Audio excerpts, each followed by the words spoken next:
Hello guys, welcome back to our channel. If your Ubridge suddenly refuses to connect to the app and your smart lights stop responding the way they normally should, it can definitely feel upsetting. Sometimes the app keeps searching but never finds the bridge, while other times the Ubridge appears connected but still refuses to sync correctly. A connection issue like this can happen because of network interruptions, cable movement, app delays, or simple syncing problems that are easy to overlook.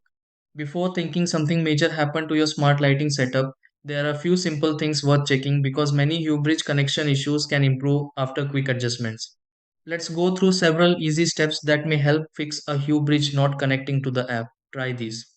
Step 1. Check the internet connection linked to the Hubridge and make sure the network stays active. Step 2.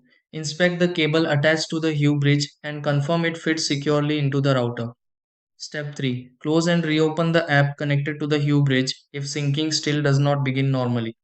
Step 4. Remove power from the Hue bridge briefly before reconnecting it to refresh the connection.